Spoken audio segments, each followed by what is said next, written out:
It's the Black Real Estate Dialogue. Tune in. Tune in. Tune in.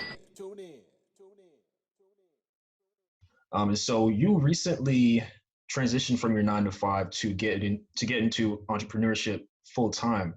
So can you talk to us about what that process was like and kind of, I guess, an overview of what it took to get to a point where you felt like you could make that move? Because I know a lot of us, that's what we aspire to do, but it's different when you see someone who looks like you who was able to do it.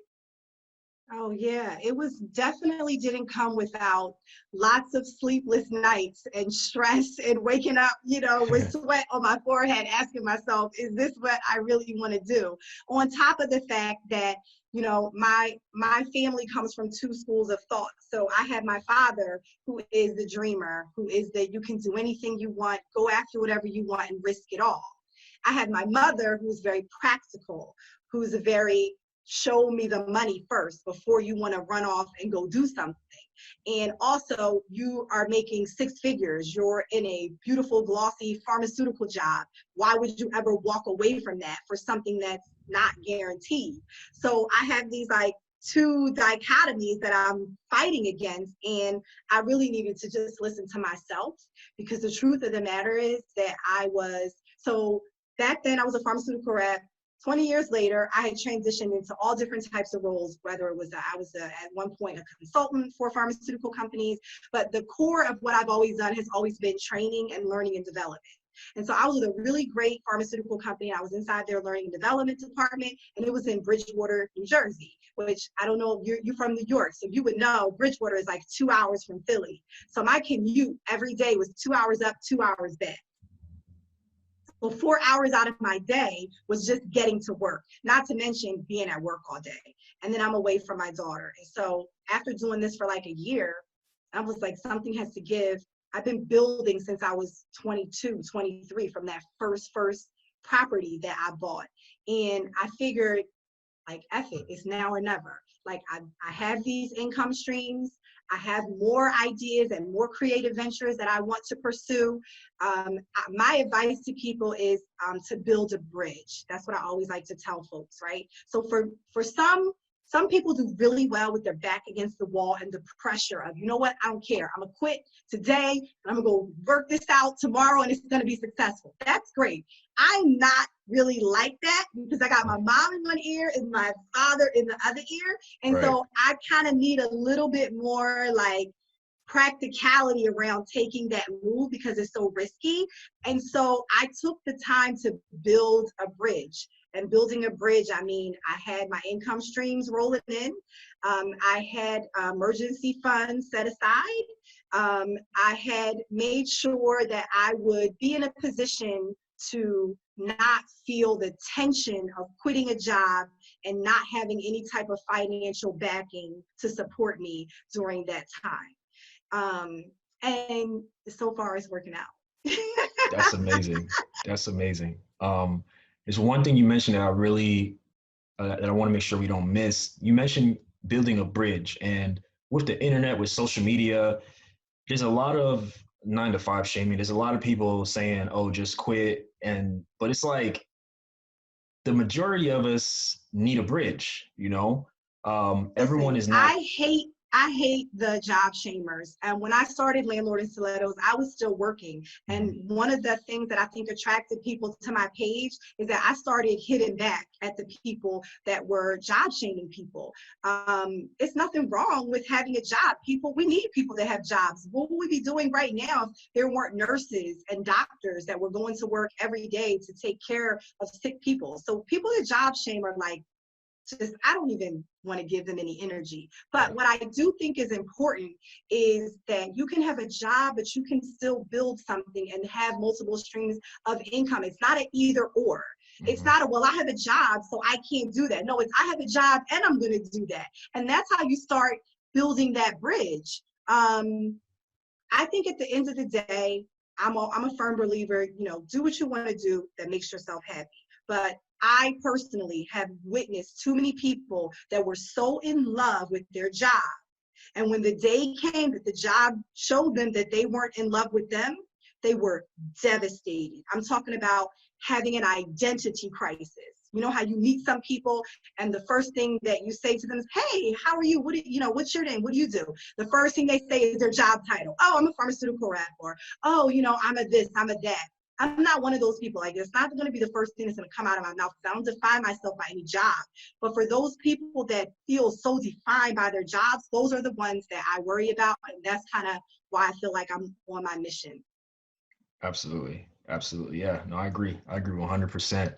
I had another real estate question. So you did also mention earlier in the conversation that you self-manage, and there are people who, there's thoughts about both. There are people who do self-manage. There are people who have property managers, and there are people who have some of both. So can you talk about just your experience, how it's been helpful to you, and perhaps some of the also challenges that you've experienced over the years as well? Yeah. So, and I respect everyone's position, and people have to do what's best for them. So I'm never one to tell someone what to do. I just have to do what's best for me. Mm-hmm. And so for me, I had a property manager for, I want to say, 6 months, and it was just a very bad experience. Maybe I had a rotten apple, but I just felt like he was being paid to be a middleman. And truthfully, I at the time was trying to avoid having to deal with my tenants, number one. Number two, I used my property manager as a crutch to not keep myself educated and informed. I felt like that was his job. That's what I was paying him to do.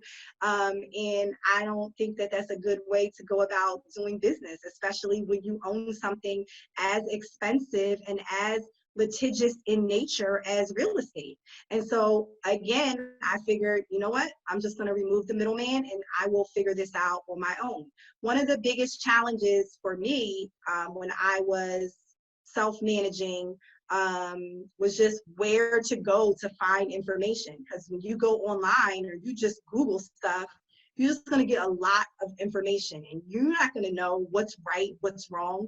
And it's one of the new online businesses that I'm creating now. It's called Quick Landlord Forms. And so that was developed out of a need to find an attorney-reviewed, state-specific lease that I could use that would not only protect myself, but also protect my tenants. It's very easy to go on Google today and just get a random lease. I don't want just a random lease. I put a lot of time, effort, and energy into investing and buying my property. I want to make sure that it is being protected appropriately. And so Quick Landlord Forms is one of my online businesses that helps landlords, do-it-yourself landlords like myself, with your legal documents. Are you looking for a community of like-minded individuals and access to experts in real estate? Yeah. Are you interested in real estate but need more support and guidance? You know who it is? The Black Real Estate Dialogue presents the Real Estate Investing Community. No matter how much or how little real estate experience you have, we've created a community for you because your perspective is important. All right, tell me, where's the number one place where you can do Q&A with experienced guest speakers 2 times per month? How about unlimited access to past guest speakers' recordings? What about a private Slack channel to engage in daily discussion with everybody in the community to share resources and support each other? Head on over to blackrealestatedialogue.com. That's blackrealestatedialogue.com. It's the real estate investing community presented by the Black Real Estate Dialogue. Come join us today. It seems like from a young age, like home ownership and just thinking about what more you could do was a really big thing. How do you feel that influenced you, when it came time to buy your first property? Yeah, it was everything. I remember reading Rich Dad Poor Dad during the summer. I also coached youth basketball as well, 2nd to 5th graders. And I remember just reading Rich Dad Poor Dad. It seemed like all summer I walked around with that book. and I just was, the thing about, so here's the thing about having a job, which can be good if you're entrepreneurial. You could be so ticked off from the job that you put so much effort into your entrepreneurial ventures. Like, oh, I got to take orders, or she was talking down to me and I can't even vocally defend myself or stick up myself because I don't want to be the angry black guy at work. You could be so ticked off from your job that you put so much emphasis onto saving your money and investing into yourself that you just become a machine. And that's kind of what happened to me. That's that's really what happened. So at 2019, Sam, 1920, I was writing down every dollar I earned and spent for like 3 years, fam. Like Wow. up until I was able, because I didn't have enough money to go out and spend and to save for the crib. So I had a car died. I was on the bus. Well, I was on the bus, 21 years old, 710 bands in the bank, 740 or so FICO score. Like that was real because I could have went out and financed most cars, which most people would have done, and I wouldn't blame them. Yeah. So I was all in. I was all in on saving, keeping the FICO high, monitoring what I made and spent. And at 22, I was able to make it happen, man. Man, that's a lot of sacrifice. Yeah, it's tough. It's tough at any age, but I think it's tougher when you're younger because you know you want to go out. Your friends don't have cars, probably. You want to impress women. You want to be able to pick them up. But I just knew that something that my dad instilled in me. He said, once you have a house, as long as you make the payments on it, you own it forever. I was like, oh, shoot. So like 2 years isn't that bad of sacrificing of a house that I own forever. So yeah. Definitely. So walk us through that process. What was that process like? Just, once you had enough money and was able to kind of go forth with the process and buy something. Yeah, so I was trying to get a multifamily, but I couldn't do it on my own, which we'll talk about. Your own, do it for your own later. I couldn't do it my own, so I got what they call in New York, as you know, a co-op, right? So if you're out of New York, it's similar to a condo. So I was shopping, I was out, and one day I saw this in the newspaper. This one went, damn, am I that old? Shoot. I was looking in the newspaper, which I know everything's online now, but I found a lot of deals in newspapers per se. So I was looking at the newspaper, and there was no board approval. So for some condos and co-ops, you have to go through a board, and they have to approve you. You have to like your financial and your life portfolio for them to let you in, even though you have the down payment and the mortgage commitment, all that stuff. This was no board, so I was like, oh, okay. And I went on a Friday with my aunt, and she said, Andy, if you don't get this, I'm gonna get this for my daughter, which is my cousin. I was like, all right. My payments were under $600 a month. That was mortgage, maintenance, and parking. I knew that I could rent it out for $900 or plus a month on the rental market. So that would be $300 a month in profit once I'm ready to move on from it. And it just made sense. Parking, moving ready, close to the buses and trains in downtown Yonkers. I handed in the offer. I think it was just about asking price. I might have countered, and we came up to asking price or right below it. And I just got the offer in it, and I got it done.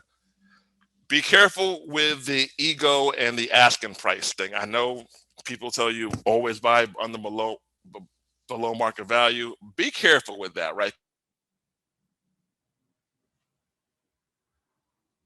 Fighting so hard to just to prove a point to the seller for $500, $1,000, or $2,000. If you look at your mortgage payments, that might be $25 or $50 that you have to pay more, and the deal might still be great. So be careful with the ego when it comes to making an offer. Sometimes it's a good deal, and you just gotta hop on it. Definitely. So what was how did it feel once you finished? You moved in and. What was that like? And you were what, 22 years old? I was 22. Yeah. I think I had a party meaning like 3, 5, 6 friends over. It seemed like for a month. I was showing everybody. Oh, people wanted to see it because I was talking so much about real estate. I think some people thought it was crazy because I didn't have a degree and I didn't have a high-paying career. So I think some people definitely thought I was crazy. And once I did it, they were like, "Oh shoot, like you did it." like you did it, and I became the expert in my friends and extended friends circle. People were asking me, how did you do this? What did you save the money? And I told them, look, I just didn't have a life. You didn't see me going out for a while because I had to save this money. So it felt I had a very high sense of personal fulfillment. Mm-hmm. We buy property for all the time. They say like, don't be emotional with buying assets or property. It was emotional, fam. It was emotional. I grew up in an apartment. This one thing just changed and I heard you say this before, and changed my family trajectory for years to come. And here's the other dope thing about it is one of our family members actually lives in the property now. So Wow. it literally changed my family trajectory for me for the foreseeable future. So it was a high, man. It was a high, and the high's still there. 'Cause I'm here smiling when I think about it. Cheesy, man. Yeah. Hi everyone, Sam here from the Black Real Estate Dialogue. Make sure to hit that notification bell and that subscribe button, and to visit us at blackrealestatedialogue.com.